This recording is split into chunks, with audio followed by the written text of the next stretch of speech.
함께하면 성장합니다. 영웅이 죽어야 나라가 삽니다. 2006년이죠. 영국 축구팀입니다. 한 번쯤 이름 들어보셨을 건데요. 맨체스터 유나이티드 감독은 그 당시는 퍼거슨 감독이었습니다. 퍼거슨 감독이 팬들이 이해할 수 없는 결정을 하나 합니다. 당시에 팀에서 가장 많은 골을 넣었던 선수, 팀 내 최다 득점 선수를요, 그 공격수를 다른 팀으로 보내버린 거예요. 판니스텔 로이라는 선수인데 박지성 선수와도 굉장히 친한 그런 선수입니다. 그러니까 팀의 간판 공격수를 다른 팀으로 이적시켜 버린 거예요. 그러니까 축구 팬들은 물론이고 전문가들도 퍼거슨 감독의 결정을 비판했습니다. 그런데요, 퍼거슨 감독의 선택은 옳았습니다. 판니스텔 로이를 내보내고 나서 그 다음 해부터 내리 3년 우승컵을 들어 올렸습니다. 한 사람에게 집중되던 플레이를 벗어버리고 새로운 팀이 된 겁니다. 영웅이 사라지고 나니까 팀이 살아났습니다. 중국의 한 나라를 세운 유방이라는 사람과 끝까지 싸웠던 사람이 초나라 항우라는 사람이었어요. 초나라 왕 항우와 유방이 끝까지 싸웠는데요. 사실 모든 면에서 항우가 뛰어났습니다. 그의 가문도 뛰어났고요. 싸움도 항우가 굉장히 잘했습니다. 항우가 나서는 전투는 한 번도 지지 않았습니다. 10번이면 10번 다 이겼습니다. 마지막 항우가 죽는 전투 외에는 항우가 모든 전투를 다 승리했습니다. 그 영웅이죠. 반면에 유방은요, 동네 건달 출신입니다. 싸움도 못합니다. 머리가 좋은 것도 아닙니다. 영웅이라고 볼 수 있는 조건 하나도 없는 거예요. 단지 딱 하나, 주변에 사람이 많았습니다. 스스로 뛰어나지 못함을 알았던 유방은요, 주변 사람들과 함께 전략을 짜고 함께 싸웠습니다. 결국 승리는요, 영웅 항우의 것이 아니었습니다. 항우 한 사람에게 집중된 힘은 결국 무너지고 말았습니다. 우리는 교회를 위해서, 나라를 위해서 항우처럼 일하기를 소망할 때가 있습니다. 헌신도 많이 하고 싶고, 헌금도 많이 하고 싶고, 열심히 무언가를 이루고 싶어. 그러고 싶은데 내 형편이 여의치 않아서 안타까워 하시는 분들이 있습니다. 기억하십시오. 항우는 못나서 진 것이 아닙니다. 너무 잘나서 졌습니다. 내 힘은 작아도 됩니다. 작은 힘이 모여야 공동체가 세워지기 때문입니다. 다일 공동체 최일도 목사님, 아포 목사님으로 유명하시잖아요. 그분이 무료 병원 세우셨잖아요. 다일 천사병원. 그 병원 세우실 때요, 이제 헌금을 받을 때 원칙이 하나 있으셨습니다. 누구라도 최대 100만 원 이상의 헌금은 하지 못하도록 했습니다. 뭐 100만 원은 사실 적은 돈은 아니죠. 그런데 이렇게 좋은 일 하겠다, 이렇게 병원을 세우겠다 그러면요, 독지가 되나 많은 사람들이 크게 헌신하고 돕는 경우가 있거든요. 굉장히 큰 힘이 됩니다. 그런데 최일도 목사님은 그렇게 못하게 됩니다. 누구라도 100만 원 이상의 헌금은 받지 않겠다. 한 사람에게 집중된 헌신을 피하라고 하셨습니다. 하나님 나라는 뛰어난 한 사람으로 인해서 세워지는 나라가 아니라는 겁니다. 다윗의 아둘람 공동체가 그랬습니다. 사울에게 쫓겨 도망가던 다윗, 아둘람 굴에 몸을 숨겼습니다. 그때 다윗을 따라온 사람들, 강한 사람이 아니었죠. 저 우리 같은 사람이었어요. 환난 당한 자. 목사님 저 아닌데요. 그 다음에 다 걸려요. 빚진 자. 다 우리 같은 사람이에요. 빚진 사람들, 마음이 원통한 사람들. 그런 사람들이 모여서 아둘람 공동체를 이루었습니다. 골리앗을 물리친 장군 다윗 한 사람이 만든 그 공동체가 아니라는 겁니다. 모여온 사람들도요, 힘이 없는 사람입니다. 하나님 나라는 영웅에 의해서 세워지는 나라가 아닙니다. 작고 연약한 이들을 통해서 세워져 가는 나라입니다. 그 아둘람 공동체, 처음에는 그렇게 연약했던 그들이요, 시간이 지날수록 용사가 됩니다. 함께 고생하고 함께 도망가며 함께 성장합니다. 각자 있을 때는 원통한 마음으로 살던 그들이 함께 있으면서 용사가 된 겁니다. 혼자 있을 때는 도망가던 삶이 함께 함으로 도전하는 인생이 된 겁니다. 함께 하면요, 성장합니다. 오늘 본문이 말하는 게 바로 그거예요. 함께 하면 성장한다. 범사에 그에게, 예수님이거든요. 범사에 그에게 잘 범사라는 게 모든 면에서 예수님처럼 자라가는 거예요. 그러면서 말하는 게 온몸이 각 마디를 통해서 서로 연결되고 분량대로 역사해. 무슨 말이냐면 서로 하나가 되어야 그렇게 자랄 수 있다. 그 이야기를 하는 거예요. 함께해야 성장한다. 그 이야기입니다. 원래 사람은요, 함께 있으면 자라게 되어 있습니다. 제가 목요일마다 이제 설교 세미나를 가잖아요. 그 설교 세미나 가서요, 그 교수님께 배우는 것도 많지만 함께 있으면서 배워요. 한 15명 정도의 목회자들이 함께 모여서 있거든요. 배우는 방식이 굉장히 독특합니다. 교수님이 강의를 하시는 게 아니라 단어 하나를 던져주세요. 오늘 주보에도 제가 쓰여진 건데요. 예를 들어 졸음운전 이런 단어 하나를 던져주세요. 그러면 20분 동안 동시에 시작하고 글을 써야 돼요. 아무 말씀도 없어요. 졸음운전 그러면 20분 동안 글을 딱 써가지고 설교문 쓰듯이 글을 딱 써요. 오늘 주보에 그 글이 지금 실린 겁니다. 그러고 나서 15명이 그 글을 다 읽습니다. 각자 다른 방식으로 각자 다른 글을 씁니다. 그 글을 서로 들을 때마다요, 서로 감탄하는 거예요. 아니 어떻게 졸음운전 가지고 저런 글을 쓰지? 어떻게 졸음운전을 가지고 아버지에 대한 사랑을 쓰지? 전도사님이 그렇게 쓰셨습니다. 전도사님 페이스북 가면 그걸 볼 수 있습니다. 똑같은 졸음운전 가지고 전혀 다른 글을 쓰면서 15명 모두가 선생님이 됩니다. 15명 모두가 교수님이 되는 거예요. 함께 하면서 함께 자랍니다. 구역 모임의 유익이 여기에 있습니다. 어떤 분들이 그러더라고요.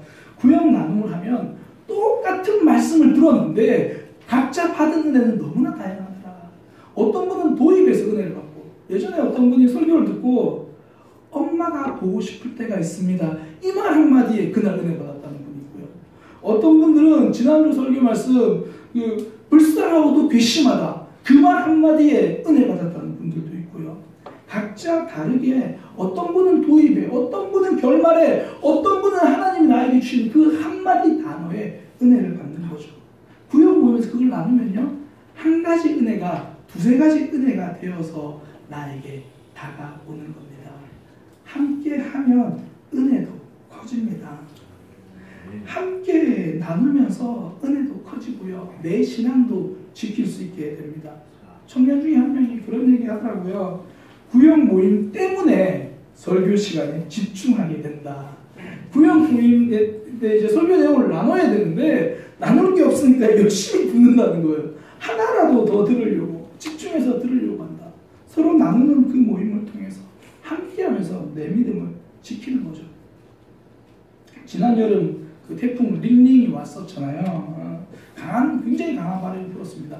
그 링링이 올 때 제가 식당에서 밥을 먹고 있었거든요. 건너편에 기사식당에서 혼자서 밥을 먹고 있었습니다.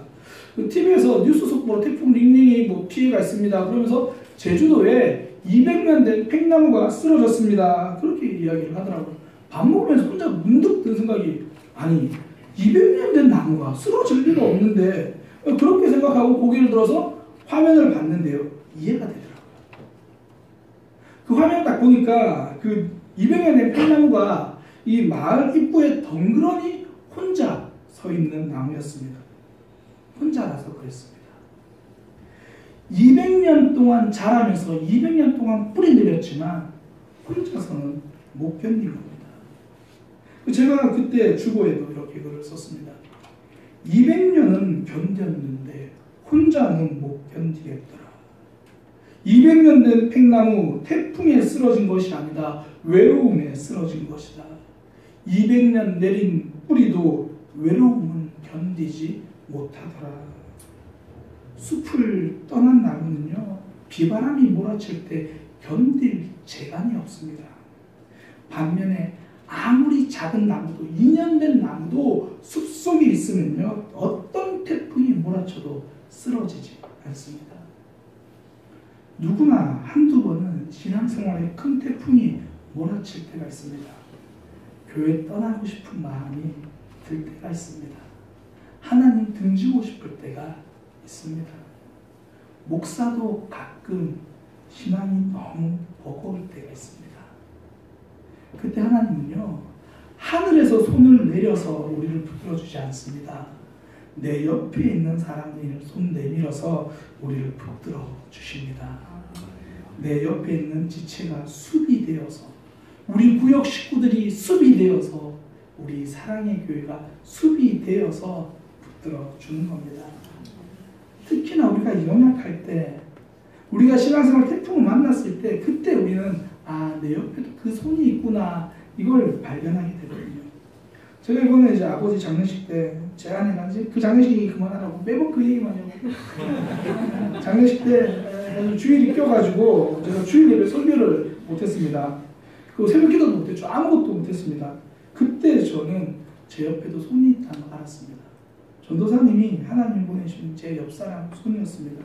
주일 오전 설교 전사님이 다 하셨고요. 새벽 기도 인도 다 하셨습니다. 성도들이 그거보고 함께 견디며 버티며 은혜를 나누었습니다. 제 힘으로 할 수 없는 일을 만나니까, 제 힘으로 해결할 수 없는 일을 만나니까 내 옆에도 손이 있음을 깨닫게 된 겁니다.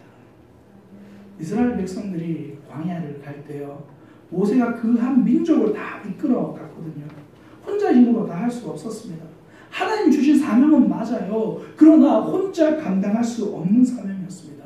그때 모세 옆에 손이 있었습니다. 장인 이드로가 와서 이렇게 말하죠. 어찌하여 홀로 하고 있느냐? 이러면 너도 쓰러지고 백성들도 지친다. 그러니 백성 중에서 1000부장, 1000명을 감당할 수 있는 사람, 100부장, 100명을 감당할 수 있는 사람, 50명을 감당할 수 있는 사람, 10명을 감당할 수 있는 사람 세워라. 사명은 혼자 감당하는 것이 아닙니다. 옆 사람 손잡고 함께 감당하는 겁니다. 신앙생활 혼자 하는 게 아니라 함께 하는 겁니다. 그러니까 구역 안에 있으면 구역 식구들이 그 옆 사람 손이 되어주잖아요. 구역 교사가 그 옆 사람 손이 되어주잖아요. 때로는 신앙생활 힘들 때 구역 교사가 기도해 줍니다. 구역장이 손 붙들어 줍니다. 때로는 구역 교사도 옆 사람 손이 필요하거든요. 때로는 구역 교사에게 참 고맙습니다, 감사합니다, 이 말 한마디, 그게 구역 교사 붙들어주는 옆 사람 손이 되는 겁니다. 그렇게 서로 든든하게 지키죠. 함께 믿음이 자라갑니다. 함께하면 성장합니다. 오늘 본문에서 바울이 그 이야기를 하는 거예요. 함께하면 성장합니다. 그러면서 함께할 때 어떤 모습으로 함께해야 되는가, 그 비결을 알려줍니다. 우리가 속한 공동체, 성장하는 공동체 되어야 되지 않겠습니까? 우리 구역, 우리 교회, 내가 있는 곳 어디서라도 성장하는 삶 살아야 되지 않겠습니까? 오늘 본문에서 말하는 그 비결을 함께 살펴보려고 합니다. 두 가지거든요. 먼저는 역할 감당이에요. 16절에 보면 그런 얘기를 합니다. 온 몸의 여러 마디가 서로 역할을 감당하며 연결되어 있는 것처럼 각 지체의 분량대로, 그러니까 각자 이렇게 다른데 그 분량대로, 자기가 해야 될 사명대로, 그 역할대로 하면 잘하게 되어 있다 그럽니다. 성경은 교회를 몸으로 설명하잖아요. 예수님이 교회의 머리고 교회는 몸이다. 목사가 교회 머리 아닙니다. 목사도 교회 몸입니다. 우리 다 손이고 발이고 몸이에요. 그런데 오늘 본문에 이렇게 이야기하는 겁니다. 각 지체의 분량대로, 분량. 이 단어의 헬라의 원래 뜻이 측정하다, 척도, 기준, 그런 말이에요. 그러니까 각 지체의 척도, 기준대로 해야 할 그 역할대로, 그 모습대로 그거 하라는 겁니다. 역할을 잘 감당할 때 함께 성장하는 공동체 된다는 거죠. 자동차가 빨리 달리고 싶다고 해서 엔진만 2개, 3개, 4개 넣어놓는다고 해서 빨리 달릴 수가 없습니다. 자기 역할이 있는 거죠. 2018년 러시아 월드컵 혹시 기억나십니까? 우리나라가 첫 번째 경기 지고 계속 지다가 독일하고 경기에서 이겼습니다. 기억나시나요? 이겼습니다. 그 당시에 독일이 피파 랭킹 1위였거든요. 우리가 독일을 꺾었으니까 제 마음속에 우리나라 피파 랭킹 2위예요. 이제 1위를 꺾었으니까. 처음에 우리나라가 계속 밀리다가 후반 그 추가 시간에 한 골을 넣어요. 1대0. 근데 사실 상대가 독일이니까 안심할 수 없거든요. 상대가 독일이니까 언제든 동점이 될 수도 있는 상황이거든요. 그런데 우리나라가 마지막에 한 골 더 넣어서 2대0으로 이기게 됩니다. 그 원인은요, 우리나라의 선수에게 있었던 게 아니라 독일 골키퍼에게 있었습니다. 독일 골키퍼가 마지막 시간 촉박하니까 골 넣고 싶어서 우리나라 골대까지 왔다가 그 골 놓쳐가지고 손흥민 선수가 빈 골대를 향해서 공을 차 넣은 겁니다. 내 역할을 놓치면 팀이 무너집니다. 지난주죠. 주일 저녁 8시에 제가 8시 저녁 8시가 다 돼가지고 잠시 지하 예배실로 내려왔습니다. 그랬더니 저 유아실에서 불이 켜져 있고 주일학교 교사 3명이 유아실에 모여 있는 거예요. 뭐 하나 늦게까지 또 놀고 있구나 싶어서 들어갔더니 뭐 하고 있냐 물었더니 주일학교 아이들을 위해서 회의하고 기도회하고 있더라고요. 교사라는 역할을 잘 감당하려고 교사 3명 다 25도 안 된 교사들입니다. 어떻게 하면 잘 가르칠 수 있을까? 어떻게 하면 교사들이 성장할 수 있을까? 시간을 내고 에너지를 쏟는 거죠. 그러니 성장하게 되어 있습니다. 자기 역할을 감당하기 위해서 몸부림 치는 거죠. 저는 우리 교회가요, 주일학교 학생회 청년부 교육부서를 보면 참 잘한다 그런 생각이 들어요. 교사는 교사로서 역할 잘 감당하고 있고, 부장교사는 부장교사로서 또 역할 잘 감당하고 있고, 또 전체적인 것을 또 돌아보고, 사역자는 사역자대로 잘 섬기고 양육하고 있습니다. 좀 기대가 돼요. 그런 교사, 그런 부장님, 그런 사역자 있으니까 기대가 돼요. 제가 가지고 있는 목표가 있습니다. 최대한 빨리 주일학교에도 학생회에도 사역자를 세우는 일입니다. 교사들이 이렇게 잘하고 있으니까 빨리 전문 사역자가 와서 함께하면 우리 교육부서 자녀들 신앙 금방 성장하게 될 겁니다. 청년부가 그 증거잖아요. 청년부가 지금 그거 보여주고 있잖아요. 청년부 리더들, 청년부장님, 담당 사역자까지 함께 세워지니까 3년 만에 지금 놀랍게 성장하고 있잖아요. 자기 역할 잘 감당하면 성장하는 공동체가 됩니다. 그러니 하나님께 쓰임받는 사람들의 특징은 내게 주어진 역할을 잘 찾는 사람, 그 사람이 하나님께 쓰임받는 사람입니다. 우리가 구역 모임하면 4명, 5명 보이잖아요. 거기서도 내 역할을 찾는 겁니다. 어떤 분들은요, 예배 들어오기 전에 말씀 요약지를 들고 꼭 자기 구역 식구 중에서 안 들고 왔어요. 다 챙겨주더라고요. 이거 들고 와야 된다고, 이거 들고 예배하라고. 거기서 내 역할을 찾은 거예요. 어떤 분은 고개 끄덕이는 게 내 역할입니다. 그래, 그 말이 맞아. 그 말이 맞아. 어떤 분은 남들 아무도 얘기 안 할 때 내 속 이야기를 꺼내서 먼저 이야기해 주는 거. 그게 자기 역할입니다. 내 역할을 찾는 거죠. 내 역할이 있어야 합니다. 다윗에게 여러 동력자들이 많았잖아요. 한 번은 다윗이 블레셋과 싸우기 위해서 전투에 나갔는데 블레셋 군대들이 진을 친 곳이 하필 베들레헴, 다윗이 태어나서 자랐던 그곳입니다. 다윗이 혼잣말로 이랬겠죠. 아, 내가 어릴 때 놀던 곳 베들레헴, 어릴 때 내가 마시던 우물, 야, 그 물을 내가 지금도 안 마셨으면 좋겠다. 그 이야기를 들은 다윗의 세 용사들은요, 저기 진친 곳으로 가서 그 물만 길어서 다윗에게 옵니다. 그 물을 받아든 다윗, 그 물을 차마 마시지 못하고 땅에 쏟아버립니다. 그러면서 하는 말이, 하나님, 제가 말을 잘못해서 이 세 용사가 목숨 걸고 갔다 왔습니다. 이 물은 물이 아니라 피입니다. 그리고 땅에 쏟습니다. 하나님께 드린 거죠.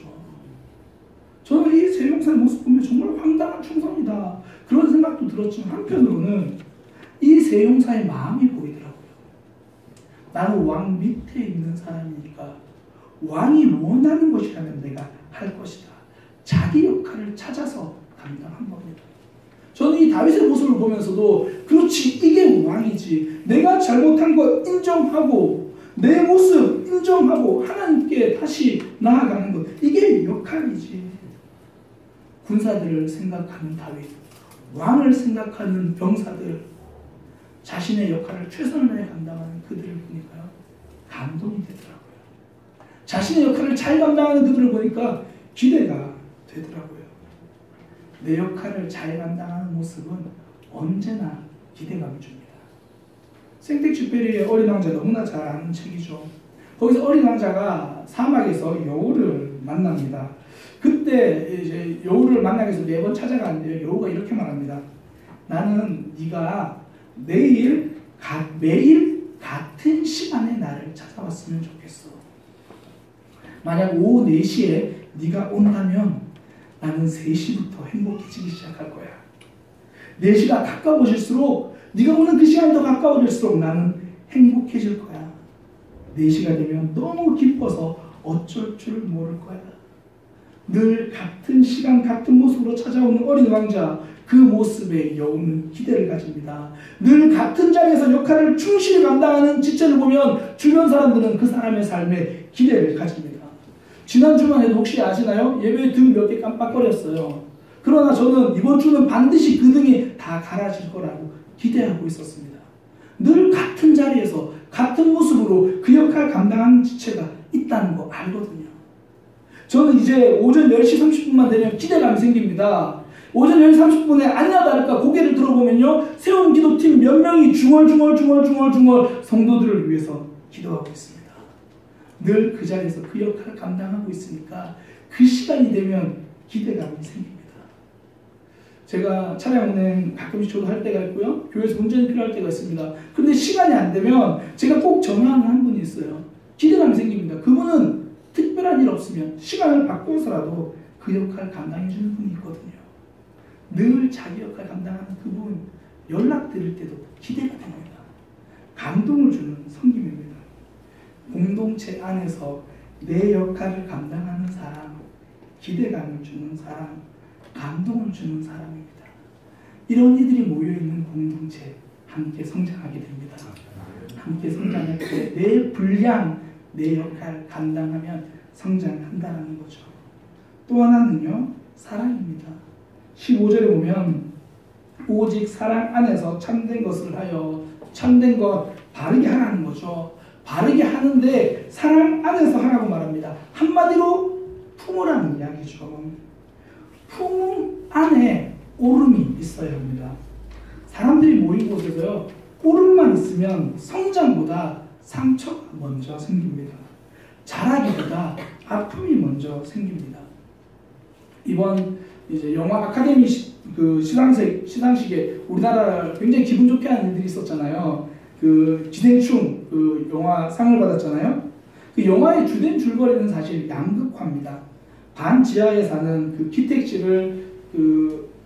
기택씨 역할을 맡은 송강호 가정과 오르막으로 올라가서 2층 집에 사는 동익씨, 이성균 씨죠. 그 사람들 역할을 한 겁니다. 서로 반대되는 삶이에요. 대비되는 삶입니다. 사실 내용을 가만히 보면요, 그 송강호 가정이 다 잘못했어요. 별로 옳은 행동이 별로 없어요.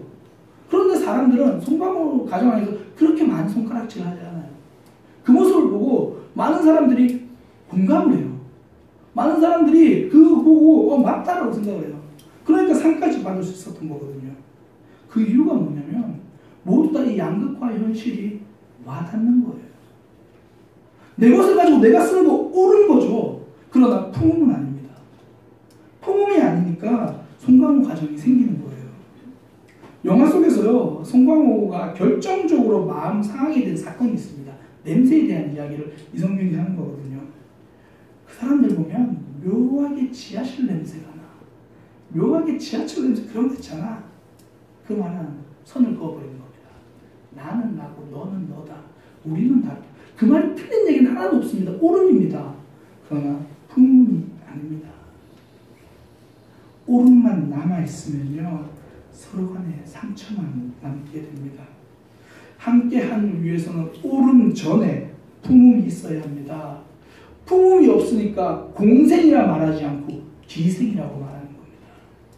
옳음보다 먼저가 품음입니다. 예수님의 십자가 사건, 옳음을 품음으로 이기신 사건입니다. 하나님 떠난 모든 사람은 죽어야 합니다. 멸망입니다. 그러나 십자가를 뽑고 먼저 품어주셨습니다. 용서 이야기를 시작하셨습니다. 그러니 교회 공동체에 모일 때는 그 모임 가운데 언제나 십자가를 뽑아놓고 시작하시기를 바랍니다. 옳음보다 품음입니다. 제가 이렇게 담임 목사까지 되어서 설교하는 사람으로 성장할 수 있었던 것, 많은 분들의 품음으로, 많은 분들의 지켜봐주심, 기다려주심이 있었습니다. 지금은 선교사님으로 나가 계신데요, 제 모교회 목사님, 제가 초등학교 6학년 때 전도사님으로 오셔가지고 저를 가르쳐 주시고 나중에 목사님 되시고 담임 목사님까지 되셔서 저를 계속 이렇게 양육해 주시고 위해서 기도해 주시고 키워주신 분입니다. 제가 지금 생각하면요, 정말 철없고 부족한 거 투성이었거든요. 실수 투성이었고 교회 안 나간다고 막 그럴 때도 있었고요. 그 모든 과정을 품어주시고 기다려주시고 사랑해주신 거죠. 그 품음이 지금의 저를 이렇게 만들었습니다. 그리고 제가 첫 사역지 갔을 때도 만약에 첫 사역지의 제 모습, 교육전도사의 제 모습을 오름이라는 잣대로만 봤으면 저는 아마 지금 이 자리에서 아직 사역하지 못할 겁니다. 벌써 사역을 내려놨을 겁니다. 제가 이전에도 말씀드린 적이 있는데요. 좋은 사역자는 좋은 교회의 기다림으로 만들어지는 겁니다. 품음이죠. 목사도 여전히 부족함이 많습니다. 많이 품어주시기 바랍니다. 구역 식구들 품음이 필요합니다. 구역 교사도 품음이 필요합니다. 그러니 우리는 공동체 안에서 먼저 십자가를 뽑고 만나는 거죠. 오름 이전에 품음입니다. 기다려줌이죠. 그것이 사랑 안에서 참된 것을 말하는 공동체입니다. 성장하는 공동체죠. 제가 이제 어릴 때부터 모교에 계속 그 교회 다니다가요. 이제 신학교가 대전에 있으니까 들어가면서 이제 교회를 옮기게 됐습니다. 대전에서 교회를 다니다가 가끔씩 이제 한 2달에 한 번, 석 달에 한 번씩 모교에 가서 예배를 드리고, 그럼 이제 청년 예배를 드리는데요. 한 번은 이 청년 예배 찬양 인도자가 앞에서 찬양을 하는데 이런 찬양을 하더라고요. 그 또 하나의 열매를 바라시는 그 찬양 아시죠? 감사해요 깨닫지 못했습니다. 가사를 읽어드릴게요. 감사해요 깨닫지 못했었는데 내가 얼마나 소중한 존재라는 것. 태초부터 지금까지 하나님의 사랑은 항상 날 향하고 있었다는 것. 고마워요 그 사랑을 가르쳐준 당신께, 주께서 허락하신 당신께. 그리스도의 사랑으로 더욱 섬기며 나도 세상에 전하리라. 그 찬양을 하는데요. 제가 이렇게 신학생이 되도록 성장할 수 있었던 것, 공동체 기다림이었구나. 이 목사님이 저를 품어주셨구나. 그때 이제 그 목사님이 청년부 예배하신다고 앉아 계셨거든요. 제가 그 자리에서 그 목사님을 안고 펑펑 울었습니다. 그 사랑을 알게 해주셔서 제가 여기 있었구나. 저는 품음이 만들어낸 사람입니다. 품음이 성장시킨 사람입니다. 저는 우리 모든 공동체가 이 품음의 공동체가 될 줄 확신합니다.